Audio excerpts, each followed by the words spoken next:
Hello friends, welcome to easy learning channel. तर आजच्या लेक्चरमध्ये आपण स्ट्रेस स्ट्रेन ठीक आहे ह्या चॅप्टरवर स्टडी करणार आहे. तर याच्यामध्ये टॉपिक, त्याच्यानंतर डेफिनेशन्स, फॉर्म्युले आणि प्रिव्हियस इयर क्वेश्चन्स ठीक आहे. तर एवढा कंटेंट आपण आजच्या लेक्चरमध्ये बघणार आहोत. तर त्याच्यामध्ये बघा स्ट्रेस ठीक आहे. स्ट्रेस इज इंटरनल रेजिस्टन्स ठीक आहे अगेन्स्ट डिफॉर्मेशन मीन्स स्ट्रेस म्हणजे इंटरनल रेजिस्टन्स जे असतं ते डिफॉर्मेशनला ठीक आहे. म्हणजे एखादी बॉडी आहे तर त्या बॉडीला डिफॉर्म होण्यापासून जर इंटरनल रेजिस्टन्स असेल तर त्या पर्टिक्युलर प्रपोर्शनला तुम्ही काय म्हणू शकता, स्ट्रेस ठीक आहे. तर या प्रकारे तुम्ही स्ट्रेसचा फॉर्म्युला पण लिहू शकता की फोर्स पर युनिट एरिया ठीक आहे. आता बघा याच्यामध्ये हा जो क्रॉस सेक्शनल एरिया आहे ठीक आहे, हा क्रॉस सेक्शनल एरियावर किती फोर्स ॲक्ट होतो आहे पर युनिट एरिया ठीक आहे. हा फोर्स ॲक्ट होणारा एवढ्या एरियावर त्या पर्टिक्युलर टर्मला आपण स्ट्रेस म्हणू शकतो ठीक आहे. तर तुम्हाला कोणत्याही सेक्शनच्या क्रॉस सेक्शनल एरिया कन्सिडर करायचा ठीक आहे. तर हा जो एरिया आहे तो क्रॉस सेक्शनल एरिया राहील ठीक आहे. So this is the important thing here. Next याच्यामध्ये पण बघा या स्लाईडमध्ये तेच दाखवलं आहे मी. क्रॉस सेक्शन कन्सिडर करायचे आहेत. हा रेक्टँगलचा क्रॉस सेक्शन, हा सर्क्युलरचा क्रॉस सेक्शन ठीक आहे. Means this particular section okay, nothing but cross section. Then next what is axial stress ठीक आहे. ॲक्झियल स्ट्रेस काय, एका लाईनीतला स्ट्रेस. ॲक्झियल म्हणजे काय, एक ॲक्सिस ठीक आहे. सो एका ॲक्सिसमध्ये स्ट्रेस किती जनरेट होतो ह्या पर्टिक्युलर ॲक्सिसमध्ये, ज्या ॲक्सिसमध्ये तुमचा लोड अप्लाय. आता बघा यामध्ये लोड ह्या ॲक्सिसला अप्लाय ठीक आहे. पी हा तुमचा फोर्स आहे किंवा लोड म्हणू शकता तुम्ही त्याला. तर तो ह्या ॲक्सिसला अप्लाय, तर तो त्या पर्टिक्युलर ॲक्सिसमध्ये किती स्ट्रेस जनरेट होतो त्याला तुम्ही ॲक्झियल स्ट्रेस म्हणू शकता ठीक आहे. So axial stress can be define as axial force divide by cross sectional area ठीक आहे. देन ॲक्झियल स्ट्रेसेस, याच्यामध्ये मग ॲक्झियल स्ट्रेसेसचे दोन टाईप्स आहेत, टेन्साईल स्ट्रेस आणि कॉम्प्रेसिव्ह स्ट्रेस ठीक आहे. So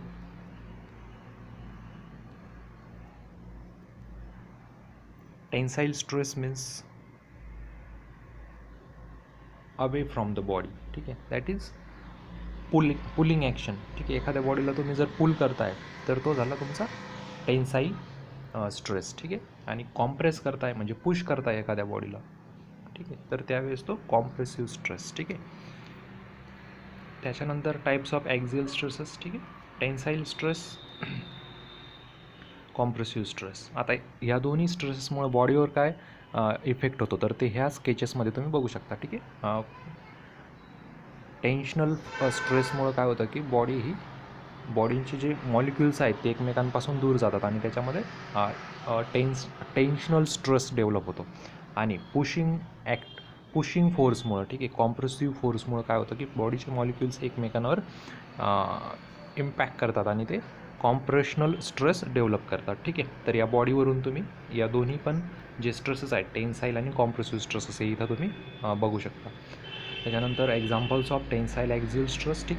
these are the practical examples of tensile stresses ठीक आहे. This is nothing but the cable provided on the bridge ठीक आहे. जो पूल असतो, ब्रिज असतो, तर त्या केसमध्ये जे केबल्स तुम्ही बघितलेले असतील तर या केबल्समध्ये टेन्शन डेव्हलप झालेलं असतं, त्यामुळे टेन्साईल स्ट्रेसेस जनरेट होतात. So this is the practical example of tensile stress ठीक आहे. Then compressive stress. आता compressive stress we know very well, the compressive stress acts on our column members in building constructions ठीक आहे. So column members, then steel structures ठीक आहे. तर याच्यामध्ये compressive stress act होतो. तर हे प्रॅक्टिकल एक्झाम्पल्स आहेत. त्याच्यानंतर हे काही आस्क क्वेश्चन्स आहेत ठीक आहे. हा DFCCIL 2016चा क्वेश्चन आहे. याच्यामध्ये कॉम्प्रेसिव्ह स्ट्रेसची डेफिनेशन विचारली होती. Stress when it acts in to the area, म्हणजे हा एरिया, ही बॉडी आहे समजा, तर इन टू द एरिया म्हणजे पुशिंग फोर्स ठीक आहे. तर अशा प्रकारचा जर फोर्स तुम्ही अप्लाय केलेला असेल त्याला पुशिंग फोर्स म्हणू शकता किंवा कॉम्प्रेसिव्ह फोर्स म्हणू शकता. आणि या कॉम्प्रेसिव्ह फोर्समुळे कॉम्प्रेसिव्ह स्ट्रेस डेव्हलप होतो आहे ठीक आहे. तर अशा प्रकारे एक्झाम्समध्ये क्वेश्चन्स फ्रेम होऊ शकतात ठीक आहे. त्यानंतर हा RRB ठीक आहे, JEE लेवलचा क्वेश्चन आहे हा. Column is structural member design primarily to take which of the following type of load ठीक आहे. कॉलम मेंबर, कॉलम काय लोड घेऊ शकतो, हे बघा हा कॉलम आहे ठीक आहे. कॉलमवर लोड कसा आपला असतो बिल्डिंगचा, कॉम्प्रेसिव्ह टाईप, ठीक आहे. त्याच्यामुळे तो कॉम्प्रेसिव्ह लोड घेऊ शकतो, ठीक आहे. हा RRBचा क्वेश्चन आहे. त्यानंतर हा पण RRBचाच क्वेश्चन आहे, ठीक आहे. तर याच्यामध्ये बीम विचारला, design primary to take which of the following, ठीक आहे. बीम हा बेंडिंग टाईप घेऊ शकतो, असा बीम असतो, ठीक आहे. तर याच्यामध्ये हा जो पोर्शन असतो बीमचा एंड पोर्शन, ठीक आहे, याच्यामध्ये मूवमेंट ॲकर होते, म्हणजे हा बेंड होऊ शकतो या साईडमध्ये, ठीक आहे. त्यामुळे तो बेंडिंग हा लोड कन्सिडर करू शकतो, ठीक आहे. त्याच्यानंतर ॲक्झियल स्ट्रेन, हा पण एका लाईनमध्ये जे स्ट्रेन ऑकर होतं. Actually strain is what does it mean strain? Strain is nothing but change in dimension to the original dimension, ठीक आहे. तर हा जो फॉर्म्युला आहे ॲक्झियल स्ट्रेन, तो तर एका लाईनमध्ये एका ॲक्सिसमध्ये जर ऑकर होत असेल तर त्या पर्टिक्युलर स्ट्रेनला तुम्ही ॲक्झियल स्ट्रेन म्हणताय, ठीक आहे. ॲक्झियल स्ट्रेन, ठीक आहे. तर हा पण DFCCIL 2016चा क्वेश्चन आहे, ठीक आहे. याच्यामध्ये स्ट्रेन विचारलेला होता त्यांनी, तर तुम्ही सिम्पली चेंज इन डायमेन्शन, ठीक आहे. चेंज इन डायमेन्शन किती आहे? हे 10 इंच लॉंग, ठीक आहे. आणि टोटल लेंथ किती? 11.5 इंच, म्हणजे चेंज किती झाला? 1.5, ठीक आहे. चेंज झाला 1.5 inches divided by original length किती? 10, सो इट विल बी 0.15, ठीक आहे. Then equilibrium, rigid body and deformable body, ठीक आहे. रिजिड बॉडी म्हणजे काय?